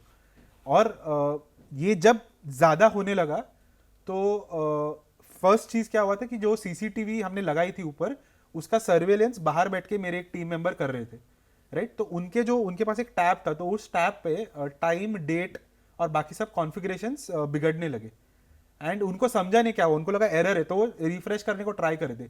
लेकिन जब ये वहाँ पे हो रहा था तो रूम के अंदर जो मैं और रीत प्रेजेंट थे, सो होता है कि हमें एक जोर सा एक आवाज़ कुछ सुनाई देता है, और जैसे हम ऊपर देखते, हम देखते वो सीसीटीवी कैमरा उड़कर सामने एक छोटा सा एक सोफा टाइप था, तो उस पर जाके गिरता है। अभी ये क्यों डरावना था उस टाइम पे, बिकॉज नॉर्मली अगर आप देखो कोई भी सामान जब गिरता है तो उसका एक मोशन होता है, एक पैटर्न होता है गिरने का। ये नॉर्मल नहीं गिरा था, ये ऐसे लगा था किसी ने उठा के इसको फेंका है। और वो ऑब्जेक्ट जब मैंने देखा गिरते हुए बिना कोई प्रोबेबल कॉज के, तो जो मेरे अंदर का रैशनल साइड था वो उस पर एक बड़ा क्वेश्चन मार्क उठा कि ये क्या चीज़ था। और उसके अलावा बहुत सारी और चीज़ हुई थी वहाँ पे, बट ये सबसे मेरा आई थिंक माइंड चेंजिंग या ऑल्टरिंग एक्सपीरियंस जो बोलते, कि इस दिन से मैं बोलने लगा कि हाँ ये चीज़ें होती है और इस पे हमें इसको और ज़्यादा समझने की ज़रूरत है। हम इतना ही नहीं बोल सकते कि ये हुआ तो मतलब ये सच है। तो मैं इस दिन के बाद में उस चीज़ में और डेप्थ में एंटर करने में शुरू किया। राइट, आप शेयर करना चाहेंगे कोई ऐसा एक्सपीरियंस? वेल, इन्वेस्टिगेशन में ऐसा डरावना कि मैं डर गया इन समथिंग ऐसा हुआ नहीं है। ज़्यादा से ज़्यादा एक आध स्क्रैच आया है, और वो भी मे बी कहीं पे लगा होगा या नहीं, तो आपके ऊपर अटैक हुआ है बेसिकली? हाँ, मतलब थोड़े बहुत हुए, बट मेरे एक पर्सनल एक्सपीरियंस हुआ है, नॉट इन एनी क्लाइंट। ये था कि आई थिंक 2016 या 2016-17 ऐसा होगा कि मैं अंधेरी ईस्ट से वेस्ट आने के लिए एक फ्लाई ओवर होता है। सो इन द मॉर्निंग मैं ईस्ट से वेस्ट आ रहा था, तो मैंने देखा कि वहाँ पे रेल ट्रैक में कोई तो अनफॉर्चुनेटली उनका डेथ हो गया था, एंड पुलिस वगैरह जो है उनका बॉडी लेके जा रहा था, और मैं देख रहा था खड़े होकर। मतलब आई वाज थिंकिंग यार कोई काम में जा रहा था, क्या हुआ। तो मैंने वो फेस देख लिया था, 63 ईयर्स का होगा, आई मीन उनका एज। तो मैं घर गया एंड आई जस्ट सोचा कि एक नैप ले लूँ, सो जाऊँ। सुबह का टाइम था 7:38। तो मैंने पूरा घर लाइट ऑफ करके एकदम अंधेरा करके I was taking a nap. Suddenly मेरा नींद खोला एंड मेरा घर बहुत डार्क हो गया। मतलब ऐसा डार्क हुआ कि मतलब सुबह का टाइम मैं सो रहा हूँ, बट इट्स टू डार्क। और मैं, and it's a fact, I know कोई बिलीव नहीं करेगा, बट ये मेरे साथ हुआ। आई थिंक सिद्धार्थ को नेक्स्ट डे मैंने कॉल करके बोला कि this had happened. Next side में देख रहा हूँ, मेरे बेड में वो आदमी जो है वो बैठा हुआ है, एंड मैं नींद में हूँ कि मुझे स्लीप पैरालिसिस अटैक हुआ दैट टाइम, मुझे पता नहीं था। बट मुझे इतना पता है कि मैं मेरे इससे उनको मार रहा हूँ कि बोलो ये मेरा घर है, तुम जाओ। सो बेड के ऑपोजिट में एक विंडो होता है, तो उन्होंने जस्ट मेरी तरफ देखा and it just jumped out of the window. तो मुझे लगा ये क्या है, सपना है कि नहीं। तो I just got up. To be very honest, I am telling you, कोई शुगर कोड या कुछ भी मैं ओवर एग्जैजरेट नहीं कर रहा, जो एक्चुअली हुआ है मेरे साथ। मैं बेड से उठा, वॉशरूम गया, I remember switching on the light bathroom का एंड टैप ऑन किया था एंड जब मैं रिटर्न आ रहा था सोने, मैं खुद को देख रहा हूँ मैं बेड पे सो रहा हूँ। फ्रिक्शन ऑफ 1-2 मिनट का बात होगा वो चीज़। मैं देख रहा हूँ मैं सो रहा हूँ but at the same time मैं बाथरूम के दरवाजे के सामने खड़ा हूँ एंड देन मैं थोड़ा रियलाइज़ नहीं कर पा रहा। मैं राइट नाउ आपको बोल रहा हूँ मैं I am getting a goosebump. तो मैंने क्या किया, I think just to realise कि एक्चुअली सपना है कि मैंने कहीं तो कुछ पिंच किया and suddenly in fraction of second मैं बेड पे आ गया हूँ। तो मुझे थोड़ा रिलैक्स हुआ कि ये सपना है। बट देन मैं जब उठा तो मैं देख रहा हूँ मेरा बाथरूम का लाइट ऑन है, पानी गिर रहा था एंड दैट टाइम मैंने इनको कॉल किया। मैंने कहा कि ये पूरा चीज़ जो है मेरे साथ हुआ है, सो व्हाट इज़ दैट। तो वो बहुत फ्रीकी, मतलब अभी भी मैं सोचता हूँ तो मुझे लगता है मैंने क्या देख लिया। नहीं, आप दोनों ने बोला कि ऐसे किसी ने आप पे कभी अटैक किया, तो क्या अटैक कैसा होता है? क्या जानलेवा होता है? कभी ऐसा हुआ कि किसी की जान गई हो ऐसे अटैक? नहीं, जान जाते तो अभी आपके सामने कैसे होता? नहीं, मतलब किसी की, अच्छा, किसी टीम मेंबर की। नहीं, मैक्सिमम क्या होता है ना, जो अभी मेरे साथ जो हुआ है उसको मैं साइकोलॉजिकली लूँ या पैरानॉर्मल लूँ, it's a debatable thing. But अभी तक हमने बहुत सारी इन्वेस्टिगेशन की है। बहुत जगह पे ऐसे गए जहाँ पे सो कॉल्ड हॉन्टेड या बहुत बड़ी बड़ी कहानियाँ हैं, मतलब छोटी भी नहीं बहुत बड़ी। बट हमें ज़्यादा से ज़्यादा चेस्ट पेन, एक हैवीनेस, और वो भी आपका एनवायरमेंटल कंडीशन के ऊपर भी डिपेंड करता है। अभी पुराने खंडर में हम जा रहे हैं, क्लॉस्ट्रोफोबिक, एटमॉस्फेयर एनवायरनमेंट सही नहीं है। मैक्सिमम अगर जो मैंने देखा वो है कि हल्का सा बॉडी में स्क्रैचेस आते हैं। अब वो ड्यूरिंग इन्वेस्टिगेशन के टाइम क्या होता है कि हम बहुत कॉन्सेंट्रेट करते हैं, तो वेदर हमारे हाथ लगते हैं कि कहीं से कुछ लगता है, उसका तो मैं बता नहीं सकता हूँ। बट हाँ, साइकोलॉजिकली अगर आप चाहो तो आप बहुत खुद का हार्म कर सकते हो।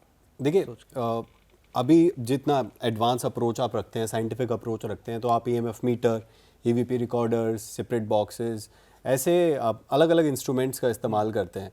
तो आज के दौर में जो लोग नया इसको एज ए करियर भी सोच रहे हैं, इन चीज़ों पे से एक्चुअली में पता चलता है कि कोई सोल है या फिर मतलब, क्योंकि बिलीव वही, जानोगे नहीं तो मानोगे नहीं। देखिए क्या होता है कि जो टूल्स होते हैं ना, वो एक ज़रिया होता है जस्ट आपको हेल्प करने के लिए। आपको आपका स्टडी, यानी अगर आप वो सब्जेक्ट लेके पढ़े हो तो आपको पता चलेगा कि ये जो कम्युनिकेशन आप कर रहे हो, ये कम्युनिकेशन एक्चुअली इंटेलिजेंट है या नहीं। आप जैसे कि बात आप ईएमएफ की बोले हो, मैं आपको ईवीपी का भी बोलता हूँ। आप फॉर एन एग्जांपल अगर हम ईवीपी सेशन कर रहे हैं, यानी एक कम्युनिकेशन बिल्ड करने की कोशिश कर रहे हैं, और एक सर्टेन सवाल मैंने पूछा और उसी टाइम आपका ईएमएफ मीटर जो है वो स्पाइक किया, और साथ ही साथ आपको ईवीपी में एक वर्ड आया जो कि आपके सवाल का जवाब है, तो वो चीज़ जो होता है वो एक इंटेलिजेंट कम्युनिकेशन होता है। जैसे अभी मैं और आप बात कर रहे हो तो एक एक्सचेंज हो रहा है, एक्सचेंज ऑफ वर्ड्स हो रहा है। तो अगर वो चीज़ हो रहा है तो डेफिनेटली मैं तो रिलाई करूँगा मेरे टूल्स पे। बट हाँ, उसको एग्जीक्यूशन करना, एविडेंस एनालाइज करना, वो आपके कैपेबिलिटी, आपके एक्सपर्टीज के ऊपर। सिड, रित, एक बार प्रैक्टिकल अप्रोच पे आते हैं। क्या आपने अपनी आंखों के आगे किसी ऐसी चीज़ को, किसी भी स्पिरिट को या किसी भी डीमन को जो आपने बताया, कभी आंखों के आगे देखा है? गैजेट्स के थ्रू कैप्चर किया है, बट खुद के आंखों से तो वैसे देखा नहीं इन्वेस्टिगेशन में। एक्सपीरियंसेस होते, सो हर चीज़ देखो आंखों के आगे ही हो ज़रूरी नहीं है। तो समटाइम्स आपको एक सेंस आपके अंदर अलग तरीके से ट्रिगर होता है। जैसे अभी मान लो बहुत सारे लोग ये आपको कंप्लेन करते हैं, आप सुनने होंगे लोगों को, जहाँ पे वो बहुत पैरानॉइड फील करते हैं। पैरानॉइड मतलब ऐसे फील करना जैसे आप अकेले नहीं हो, कोई आपको देख रहा है। अभी एक्चुअली आप किसी को आपको देखते हुए आप नहीं देख सकते, लेकिन वो एक एहसास होता है। सो ये एहसास हमें कई सारे इन्वेस्टिगेशंस पे, कई सारे केसेस में हुआ है, जहाँ पे ऐसे लगता है कि कोई देख रहा है। साउंड आप काफ़ी बार सुनते हो, फुटस्टेप्स मैंने सुने हैं, राइट। कोई केस में जहाँ पे ऐसे लग रहा होगा कोई चल के गए, लेकिन आप जब देखते हो तो कोई आपको दिखता नहीं है। हालांकि मैंने ऐसे फुल फॉर्म एपरेशन जैसे लोग देखते, जैसे लगता है कि कोई इंसान ही खड़ा है सामने, वो मैंने पर्सनली कभी ऐसे विटनेस नहीं किया है प्योरेस्ट फॉर्म में, पूरा का पूरा ऑपरेशन से। वही मैं आपको बोल रहा हूँ कि ये ऐसी फील्ड है ना, जैसे आज मैं आपको बोल रहा हूँ, आज मैं आपके सामने बैठ के बोल रहा हूँ कि मैंने देखा नहीं है ना, बट यू नेवर नो कि कल ऐसी इन्वेस्टिगेशन आ जाए कि हम एक्चुअली देख लिए। अब जैसे केस मैंने आपको बताया गौरव सर का, कि उन्होंने स्टार्टिंग में एक लेडी को अपने घर पे महसूस देखा है ना, देखा है कि फील किया वो गौरव सर नोज, बट हाँ वो जो हमें बताया गया था, तो आज तक तो हमने देखा नहीं है। हाँ, फुल ह्यूमनॉइड शेप हम कैप्चर ज़रूर किए, मतलब कैमरा में, थर्मल कैमरा में। इवन अगर आप हॉन्टिंग ऑस्ट्रेलिया की कुछ वेरी पॉपुलर इमेजेस अगर आप देखोगे, लेटेस्ट अगर आप देखोगे, मैं 20th सेंचुरी का अगर आप देखोगे तो गौरव सर ही है जिन्होंने लिया था वो कंप्लीट फुल एपरेशन उन्होंने कैप्चर किया था। पर जब आप पैरानॉर्मल कुछ भी इन्वेस्टिगेशन करने जाते हो, आप इतनी सारी इन्वेस्टिगेशंस करते हो, कभी ऐसा लगा कि थेरेपिस्ट की ज़रूरत पड़ रही है, या फिर ये जहाँ पे आप जा रहे हो वहाँ से कुछ क्लिंग होके आपके साथ आ गया, या फिर कुछ जुड़ गया है आपके साथ, और आपको खुद एक थेरेपिस्ट की या फिर गौरव तिवारी जैसे किसी इन्वेस्टिगेटर की ज़रूरत पड़ रही है? ज़्यादा से ज़्यादा क्या होता है ना कि आप किसी भी चीज़, कब ये होता है कि आप किसी भी चीज़ को एक्सट्रीम लेवल तक लेकर उसके अंदर आप चले जाओ। अभी मैंने जैसे आपको बोला कि हम ओपन माइंड रखते हैं कोई भी इन्वेस्टिगेशन में जी। सो एक बार हम इन्वेस्टिगेशन ख़त्म हुआ, बाहर आ गए, आई थिंक मैं पर्सनली बोल रहा हूँ कि मैं कभी सोचता नहीं हूँ जी। तो उतना हम कैरी नहीं करते कि उस पर्टिकुलर इन्वेस्टिगेशन की एनर्जी अपने साथ। पर आप अगर उसके अंदर घुस जाते हो, यार ये मेरे साथ हुआ था वो इस इन्वेस्टिगेशन में, वो लाइट फ्लिकर क्यों किया, तो ऐसे अगर आप सवाल क्वेश्चंस ज़्यादा बनाते रहोगे तो आपके दिमाग में डाउट्स भी क्रिएट होना शुरू कर। पर सिड कहते हैं ना कि आप कहीं गए, आपका पैर किसी चीज़ पे पड़ गया, या फिर आप गए तो नज़र लग गई किसी की, ये सब चीज़ें क्या होती हैं, और आप एज ए साइंटिफिक अप्रोच उसको लेते हो, तो आप इस चीज़ को कैसे सॉल्व करते हो या देखते हो? देखो, मुझे पर्सनली तो बहुत सारी चीज़ें हैं जो, अब जैसे हम बोलते हैं कि ये कोई चीज़ सुपरस्टिशन है, लेकिन उसके पीछे एक रैशनल रीज़न भी होता है। फॉर एग्जांपल, अगर पेरेंट्स कहते थे कि रात को अपने नाखून मत काटो, लेकिन जिस एरा में वो रियलिटी में उसका कोई महत्व था, वो तब था जब पुराने ज़माने में, जब लाइट, इलेक्ट्रिसिटी नहीं थी। अगर आप नाखून काटोगे, डेफिनेटली आप उस पर पैर रखोगे, आपको लग जाएगा। जी। तो हर एक चीज़ ज़रूरी नहीं कि वो सुपरस्टिशन हो, उसका कोई लॉजिक भी होता है। जी। राइट। तो आप जैसे बोल रहे हो कि ऐसे कौन सी चीज़ें हैं जो अगर आप ध्यान रखनी चाहिए, अगर आप जा रहे हो तो कोई चीज़ अटैच होकर आपके साथ आई, ऐसे ज़रूरी नहीं कि हर एक केस में वो चीज़ हो। अगेन, मैंने सुना है जिन लोगों के साथ ये चीज़ें हुई है, मैंने उनके साथ इंटरेक्ट किया है, उनसे समझा है क्या हुआ है। कहीं ना कहीं मुझे लगता है to some extent both aspects है। पैरानॉर्मल तो अपनी जगह, लेकिन बहुत सारे चीज़ों में साइकोलॉजिकल भी, क्योंकि जब लोग ऐसे बोलते हैं आपको कि मैंने ये चीज़ एक्सपीरियंस किया, मेरे साथ कुछ अटैच हुआ है, आपको ये भी जानना ज़रूरी है कि उनका माइंडसेट उस टाइम पे क्या था, और इन जनरल वो इन चीज़ों के ऊपर कैसे, लाइक उनका क्या बिलीफ पैटर्न है, आपको समझना बहुत ज़रूरी है। कि कुछ लोग कुछ ज़्यादा ही सेंसिटिव होते हैं, कुछ लोग कम सेंसिटिव होते हैं, या ज़्यादा ही रैशनल होते हैं। तो उन लोगों के साथ वो चीज़ एक्सपीरियंस होना, और जो बहुत सेंसिटिव है उनके साथ कुछ चीज़ एक्सपीरियंस होने में बहुत, बेसिकली आप कहना चाह रहे हो कि इंसान के दिमाग पे भी डिपेंड करता है कि वो क्या फील करता है साइकोलॉजिकली, और अटैचमेंट हो भी सकता है। मैं ये कंप्लीटली डिनाई नहीं करूंगा कि ये होता ही नहीं है, हो सकता है, लेकिन उस लेवल पे नहीं जिस लेवल पे लोगों को लगता है कि ऐसा अटैचमेंट हो गया कि रात को वो जब सो रहे तो ऐसा बॉडी लेविटेट हो रहा है। वो सब हमने अभी तक तो नहीं देखा है उस लेवल पे। जो ये शब्द पोजेशन है, मैं आप जानना चाहूँगा, पोजेशन का मतलब क्या है? आपने अपनी आंखों के आगे कुछ देखा है? नहीं, मैंने वही आपको बताया था अबाउट द स्किज़ोफ्रेनिया केस। देखिए, ये मैं आपको बताना चाहता हूँ, चाहे वो ब्लैक मैजिक हो, चाहे वो आप पोजेशन बोल दो, डेमोनिक पोजेशन बोल दो, they are less about ghost and more about psychology. आपको ये दो पैटर्न समझना। आप ये दो केस को अगर आप लो, किसी ने आपको बोला आपके ऊपर ब्लैक मैजिक है, या कोई एक क्लाइंट जिनको लगता है वो ब्लैक मैजिक का शिकार है, और दूसरा जिसको लगता है वो पोजेशन है, दोनों में एक सिमिलर पैटर्न आपको दिखने मिलेगा। वो है एंजाइटी, फेयर, ठीक है, माइंडसेट, ठीक है। बेसिकली ये दो बोल सकते हो आप साइकोलॉजी एंड स्पिरिचुअली कनेक्ट वाले चीज़ आते हैं। आप अगर सोच रहे हो कि मैं हर चीज़ ड्यू टू योर आप कोशिश करो किसी भी चीज़ को, आपको मिल नहीं रहा है, आप डिप्रेशन में जा रहे हो, एंजाइटी में जा रहे हो, एंड देन आपने अपने माइंड को उस तरह का बना लिया कि यार किसी ने तो मेरे ऊपर ब्लैक मैजिक किया। ओके। नाउ वो जो आपने सोचा है उसको धीरे धीरे हर चीज़ में आप रिलेट करोगे. So there is a term known as psychosomatic reaction. So वो क्या होता है कि आप अपने माइंड या आपके जो बॉडी, आपके फेयर, एंजाइटी, इस तरह से आप उसको अपने बॉडी के अंदर डाल देते हो कि आप किसी भी चीज़ को जब देखते हो, उसके बारे में सोचते हो, आप उसी की तरह खुद को बना लेते हो. सेम चीज़ जो है वो आप एक्सोर्सिज्म में काम होता है. जब आप खुद को मानते हो कि मैं पॉजेस्ड हूँ या मेरे अंदर कोई डेमन है, तो अगर सामने कोई फादर है या जो एक्सोर्सिज्म है वो सब कल्चर में होता है. हिंदू में आपके जैसा ओझा हो गया, बाबा हो गया, क्रिश्चियनिटी में आपका फादर हो गया. अब अगर ट्राइबल में जाओ तो आप देखना उसमें ढोल, धुआं, स्मोक वगैरह से करते हैं. बट अल्टीमेट ये है कि अगर आप माइंडसेट आपका ऐसा रख दियो कि भाई हाँ मेरे अंदर डेमन है, तो जो सामने आपके ऊपर एक्सोर्सिज्म कर रहा है उसके अगेंस्ट में आपका बॉडी बिहेव करना शुरू कर देगा. Okay. So it's a research based है, मैं ऐसा हवा में नहीं बोल रहा. पर यहीं पर एक बात ये भी ऐड होती है कि हमारे हिंदू कल्चर में भी ऐसा होता है कि जब जागरण होते हैं या फिर भगवान का नाम भी लिया जाता है बहुत सारी जगह, तो भी कहते हैं कि माता आ जाना या फिर किसी के अंदर कोई पॉजिटिव स्पिरिचुअल एनर्जी आना जिससे उनका बर्ताव बदल जाता है, उनकी आवाज़ बदल जाती है, जो कि वीडियोस में भी कैप्चर हुआ. हाल ही में एक एक्ट्रेस भी थी, उनके साथ भी ऐसा वीडियो कैप्चर हुआ था. वो क्या होता है, वो क्या प्रोसेस है? ये सेम सवाल सुधा चंद्र जी के आपने किए थे. ये सवाल 2 दिन पहले मैंने जवाब दिए थे सिद्धार्थ कानन को, उन्होंने भी बोला था.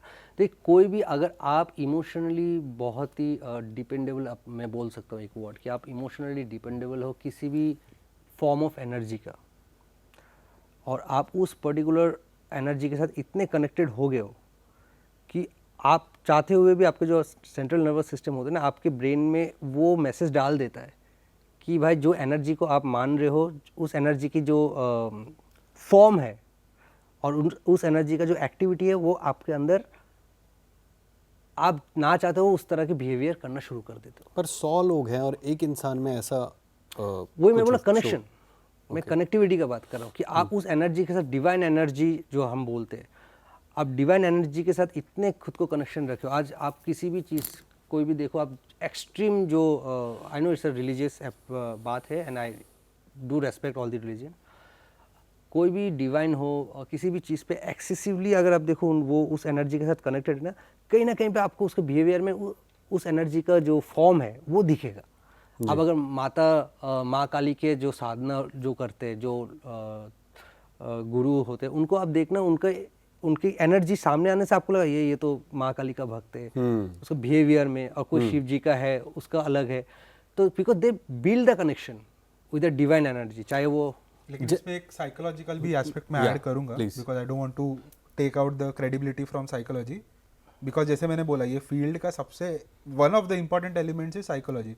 तो मैंने ऐसे केसेस पर्सनली देखे हैं और मेरे बिल्डिंग में, मेरे फैमिलीज़ में, जहाँ पे ये चीज़ जो आप बोल रहे हो, किसी के अंदर वो चीज़ आना, वो तब आती है जब एक सर्टन ट्रिगर होता है. और बहुत बार अगर आप एक हाईली वॉलेटाइल एनवायरनमेंट में हो, जहाँ पे हर कोई एक तरह का एक यूनानिमस एक एनर्जी ब्लास्ट होता है वहाँ पे, बिकॉज आप बहुत ज़ोर ज़ोर से कुछ एक चीज़ गा रहे हो एंड पूरा वाइब वहाँ का चेंज हो जाता है. तो वो ट्रिगर जब होता है तब उस इंसान का आप देखोगे बर्ताव चेंज हो जाएगा एंड लोग उनको मानने लगते हैं, राइट. ऑल्दो मैं नहीं बोल रहा हूँ कि ये चीज़ गलत है, लेकिन अगर कोई इस चीज़ को एक तरह से अगर एक्सप्लॉइट कर रहा है, तो वहाँ पे ये भी इंश्योर करना चाहिए कि अगर उसमें कोई भी किसी भी तरह की साइकोलॉजिकल डिसऑर्डर है, तो उसको इमीडिएट अटेंशन दे के उसको रिजॉल्व करने की कोशिश करनी चाहिए. अगर ये हार्मलेस है, जहाँ पे लोगों की मदद हो रही है, तो इट्स कम्प्लीटली फाइन. आप गौरव तिवारी क्या कहते थे? गौरव तिवारी की क्या सोच थी किसी भी धर्म के बारे में या रिचुअल के बारे में या कल्चर के बारे में? नहीं, वो वैसे तो अगर आप पूरा लाइफ स्टोरी अगर आप एनालाइज करोगे, तो पहले तो वो नास्तिक थे जब उन्होंने स्टार्ट किया था ये चीज़ें. स्लोली वो जब पैरानॉर्मल रिसर्च में आए 2009 के बाद खास करके, ही टर्न्ड फ्रॉम अ नास्तिक टू अ स्केप्टिक यानी वो लोग जो कहीं बीच में रहते, so not completely disapproving and not completely believing, but being a little analytical. So analytical थे टू स्लोली वो ये चीज़ों पे मानते भी थे, मतलब कुछ उनके प्रैक्टिसेस थे,